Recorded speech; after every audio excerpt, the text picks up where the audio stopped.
menjelaskan tentang pertumbuhan wilayah. Pertumbuhan wilayah merupakan suatu proses bertumbuh atau berkembangnya sebuah wilayah. Pertumbuhan wilayah ialah penambahan output yang disebabkan oleh peningkatan kegiatan-kegiatan oleh sektor perekonomian untuk memenuhi kebutuhan masyarakat yang makin meningkat, seiring dengan jumlah penduduk yang terus bertambah.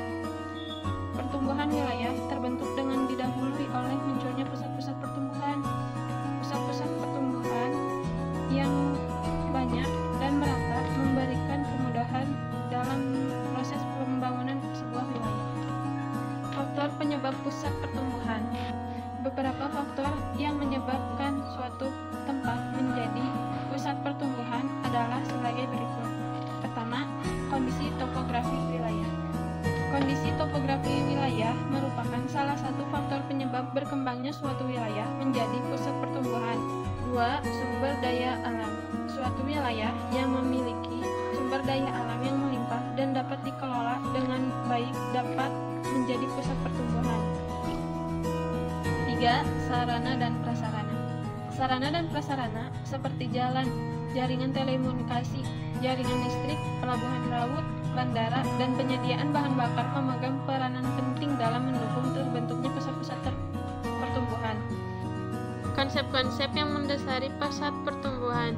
Konsep yang mendasari suatu tempat menjadi pusat pertumbuhan pada dasarnya adalah proses interaksi sumber daya manusia dengan sumber daya alam dan sumber daya lingkungan. Sektor yang perlu diperhatikan dalam pemanfaatan sumber daya alam dan sumber daya lingkungan adalah sebagai berikut. 1. Sektor pertanian harus ditingkatkan agar mampu menghasilkan pangan dan bahan mentah yang cukup bagi pemenuhan kebutuhan rakyat. 2.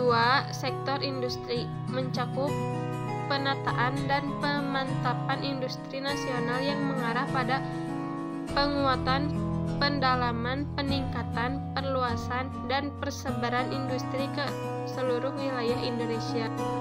Pusat pertumbuhan berdasarkan teori tempat sentral, yaitu harus ada pada tempat yang sentral dan kemungkinan untuk partisipasi penduduk dengan jumlah maksimum, baik sebagai pelayan maupun konsumen.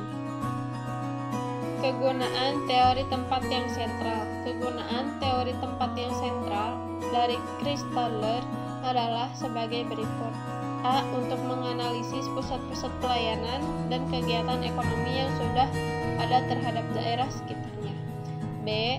Untuk merencanakan suatu lokal kegiatan, misalnya perencanaan lokasi pasar, sekolah, rumah sakit, pusat perniagaan, serta pelayan sosial dan jasa.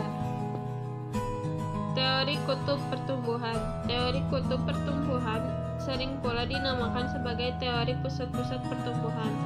Teori ini pertama kali dikembangkan oleh Franz Perrows sekitar tahun 1955. Ia melakukan pengamatan terhadap proses-proses pembangunan. Menurut Perrows, pada kenyataannya, proses pembangunan dimanapun bukan merupakan suatu proses yang terjadi secara serentak.